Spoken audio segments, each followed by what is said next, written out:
Today we're going to have a little bit of a play, I think, and we'll see what happens. I've got a Meeden palette here. This is a ceramic palette, a square one, and you can get this if you go to our website. There's a link and extra 10% off if you use Diane 10 in your order. A very, very useful palette. And in it at the moment, I've got a few of the Meeden paints that I've been recommending for beginners here. And it's often a good idea to have a limited palette. That is to say, only a few colours to choose from, because that way your painting automatically is less likely to turn to mud. And that's what we don't want, isn't it? Anyway, so I've got a purple, a red, a pink, another pink, green, turquoise, yellow, and so on and so forth. And I might use some or all of those colours for what I'm going to do today. It depends what I decide to do in the end. I've been umming and ahhing as usual. What should I do today? I don't know.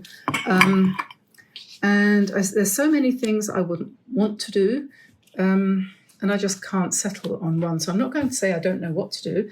I'm going to say I don't know what to do. I don't know which to choose. I'm going to put that over here, though, and I'm going to put my cloth there. So I can just move that up a little bit so you can see the whole sheet.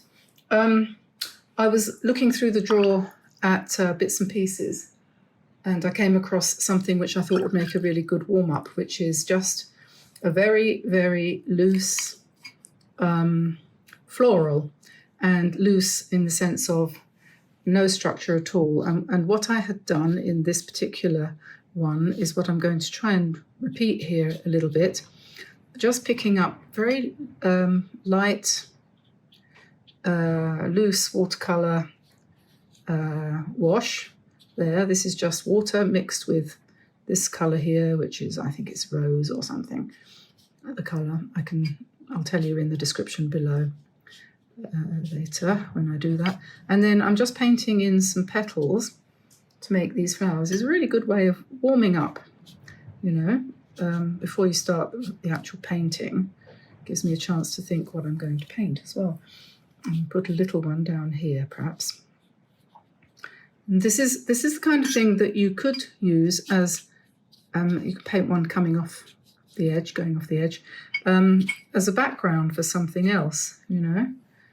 And just break the edges a little bit with some pink down here too. And then I'm going to the green, which is here, which is a kind of olive green. And then I'm just going to loosely, very loosely, with lots of water, and allowing it to run in places, I'm going to just paint around my pink flowers. And every now and again, I'm going to just drop a little bit of purple in, so we have a little bit more of a shadowy effect. But I'm really not trying to control this at all. I'm just having fun and letting the paints wander across the paper while I sort of relax. Because I have noticed, and you probably will have noticed it too, not only in me but in yourself, that when you first start a painting, for the first 5-10 minutes, if you've not been doing anything painting-wise just beforehand, like for example, maybe you were doing some cooking or walking the dogs, or oops, that's a bit dark, doing anything really. Oops, I'll just take a little bit of that out. That's a bit too much, isn't it? I'm using, oh, by the way, I'm using, this is Fabriano 50, I think they call it. It's a 50% cotton.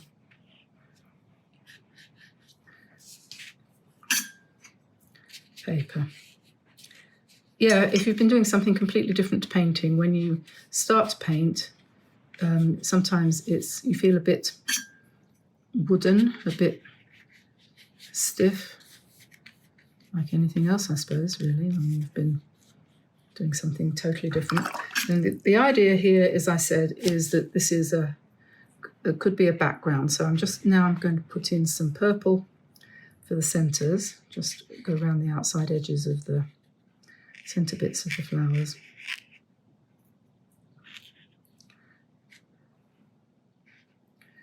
And then I might drop in a bit more pink in the centre, only a little bit less water. So it's a bit darker. And then I'm going to, again, with a little bit less pink, I'm going to just dance around there a bit. And then we'll let it run for the flowers, let them do their thing. And you have at this point in time absolutely no idea. I'm going to now mix a little bit of purple in with the green just to make it darker. And then I'm just going to drop in random places, and I'm relying on the power of the water to do the work. Don't try and control it too much, just go in there and keep your fingers crossed. So it looks like nothing on earth, and if it actually, once it's dry, it still looks like nothing on earth, then you have the opportunity to do some pen work on top of it, bring it to life. So I'll put that to one side and see what happens. This is the one I did earlier, a lot earlier actually. I don't know when I did this, last year I think, but that's what I based this one I've just done on.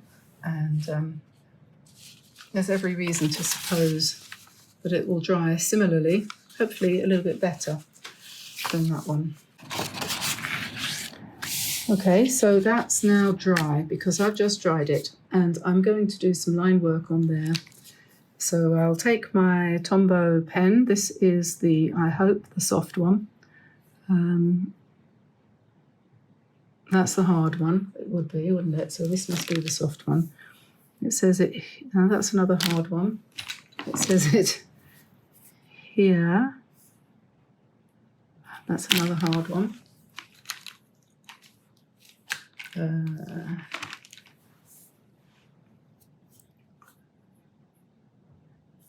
BS, Black Soft.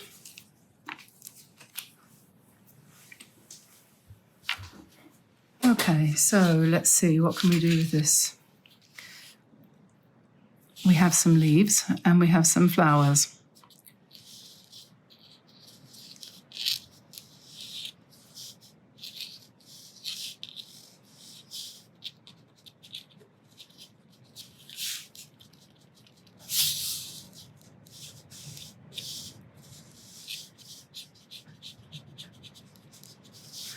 So we'll just get really quite strong with the shadow. Good practice for putting in shapes and texture and so on.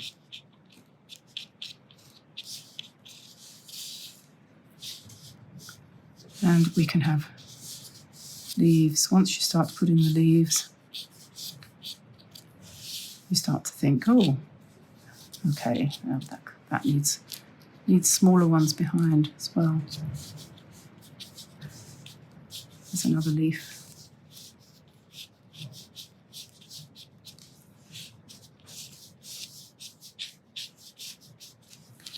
This is the opposite to the way most people do flowers, as you will have noticed. Completely the opposite, and some people I'm sure don't like it, but if you try it, you might find that you do.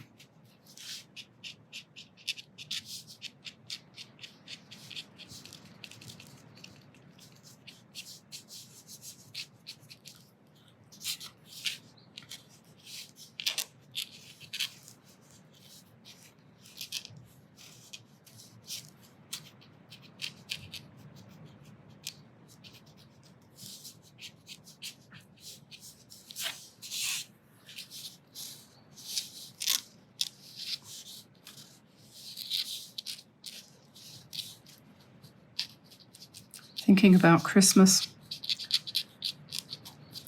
Feels like winter has arrived already. with the wind and everything that we've got out there, and it starts to make you think about Christmas. I'm planning Christmas cards in my head, thinking, I think we'll do a Christmas card November, one a day, a card video a day for the whole of November, I think. So watch out for that. We'll do all the traditional things, I think, mostly baubles, holly, baby Jesus, camels, 3 wise men,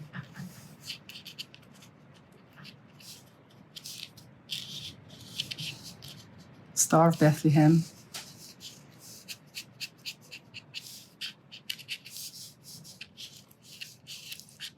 Christmas trees, gifts under Christmas trees, snowy scenes, pine cones, holly, wreaths,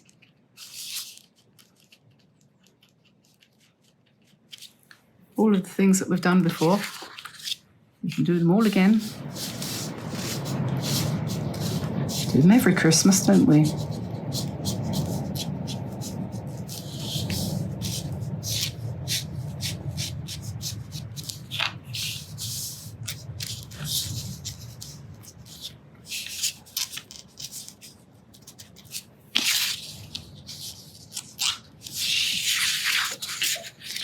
Okay, so that's that so far.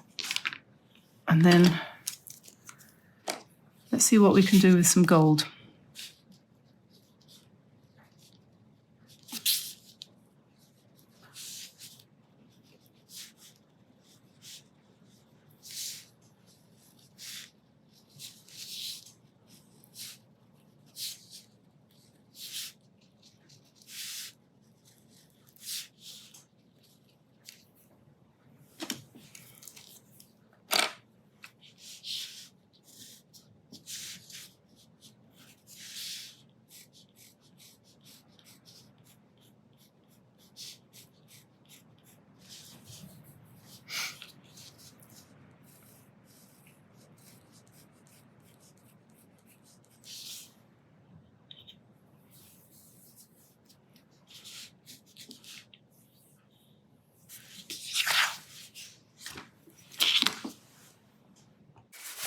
So I got to this point in this video and on this painting, and I absolutely hated it completely, and I almost ripped it up and threw it away. But instead, I just put it to one side and left it to dry completely.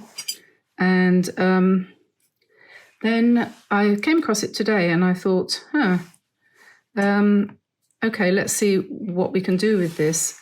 So I'm going to just, first of all, come in with some pink, and I'm going to very loosely go over the bits where I had left white, because when it had dried completely, that was fairly obvious that there was too much white lying around. So I'm not going to take any particular care over this. I've still got the same palette here that I used before. This is, I think these were Paul Rubens tube paints that I'd squeezed some out into my palette here. So I'm just going to try and cover some of that, not trying to stay within the lines, just covering. And I don't know how this is going to turn out. So if this turns out to be a complete disaster, it will live up to what it says on the thumbnail, which is a complete disaster, right? Then I've put too much water on here. This is too wet. So I'm just going to use the pipette to suck it up. Get rid of it. That works quite well if you overdo it on the waterfront. You can do that. That's quite fun, isn't it? It's a bit like doing chemistry at school. See how that sucks the pigment? That's interesting. Yeah. Ugh. Look at that. I'm a phlebotomist. I'm drawing blood.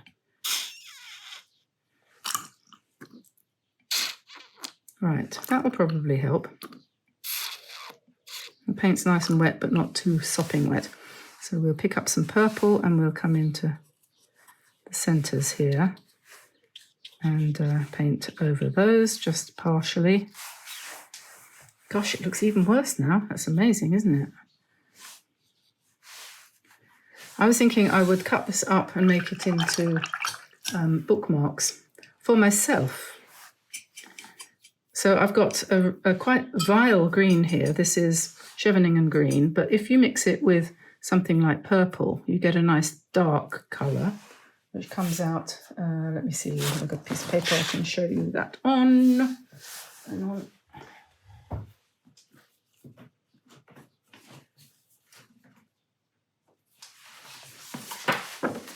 I don't have enough scrap paper lying around. I don't know what this is. You see, that's this vile green mixed with purple, which gives a lovely colour. I'm not sure if it's the right colour for this, but that's what we've got. So I'm going to put a bit of that on each leaf.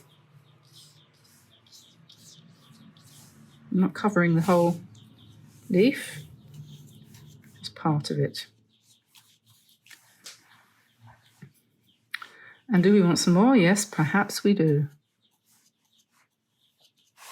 Perhaps we want some more leaves. I really got totally disgusted with this. And I know it's not going to be a work of art, and I might not even like it when it's finished for the second time. But, you know, honesty is us. What's the point in having everything seem as if it's perfect? Because it isn't. Nothing's perfect in this world. So let's not pretend it is. It's very destabilizing if every time you pick up a paintbrush you think you've got to produce a work of art. Just play.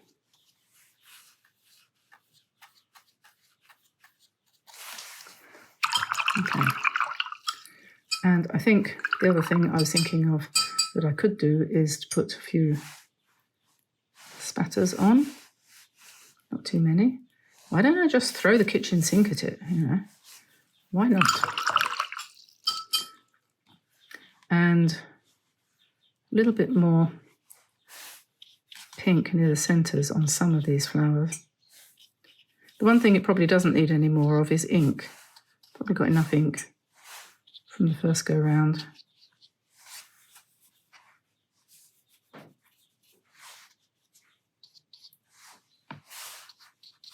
Okay, right, now I'm going to dry that and see whether it makes a decent bookmark or whether actually it turns out. I mean, who knows? I doubt it, but who knows?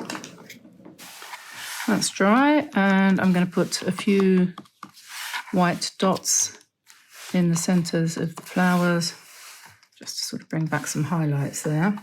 And maybe what I might do also is put some white on some of the dark leaves.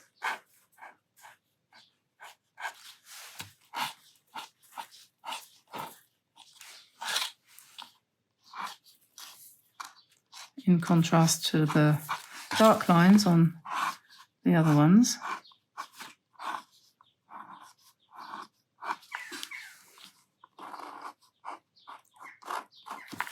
And then having done that, I shall be back in 2 shakes of a lamb's tail. So the other day somebody said to me in one of the comments, it was really interesting to see that painting that you did in a frame afterwards. Doesn't it make a difference? And it does. It really does make a difference. It turns something completely mundane into something framed. And so sometimes it's quite stunning, actually, and it's always worth having a try. I've got a frame here. This is just a very, very, very cheap, inexpensive pine frame. I don't know where it came from. I think it was intended originally for a certificate of some sort or something. I don't know, whatever. It's got a little mount in it, just an ordinary 8x10, I think it is. And it normally has glass in it, but for the sake of the camera, I've taken the glass out, and you can pretend that there's glass in there. That does also add something to the painting, it's true, because you get, you know, there's a fashion at the moment for doing paintings and not framing them behind glass because watercolors, oh, you know, kind of it stands between you and it. But it does, and it actually enhances the colours of the watercolour. Believe me, putting your watercolour behind glass is the best thing you could do for it. Never mind about all this waxing and all the rest of it. I think that's completely unnecessary. Go to the thrift shop, get a few second-hand frames, give them a coat of chalk paint, and bung your paintings in there. You'll be surprised. Okay, so this one, which is obviously didn't quite make the cut because I've used the back of it as a trial sheet, but I've come back to it, like I said, because it was a disaster, and it still is, really. But I'm going to put it in a frame. See, it looks a lot better, doesn't it? In the frame. So we'll stick the backing board in. I am not making any claims to the wonderful artistic skill that I have and all the rest of it, and how brilliant I am not. But there we are, you see. That doesn't look as bad as it used to. And let me take the camera and show you what it looks like when it's standing up. So there we are. One little framed floral. Not a work of art, but a work of art. Not a big project. It's a 20-minute painting. It cheers up a corner in the room, would make a nice card, cut it up and make bookmarks, do whatever you like with it, set fire to it, use it to light the bonfire. Who cares? You had fun. I had fun. We had fun. We used up some of our materials and we said, phew, I've completed a project. So let's not make our projects big ones. Let's make our projects little ones. Everything good comes in a small package, and that includes your paintings. So I'll let you go. Shut up, Diane. What are you talking about? I've been listening to Lindsay Wyrich lately. Go and have a look at her next and see what you think about what she has to say on her channel. We're all in the same boat, girls. We're all in the same boat. Let's keep rowing. Resistance is not futile. We will overcome the Borg. Bye-bye, everybody. Bye-bye.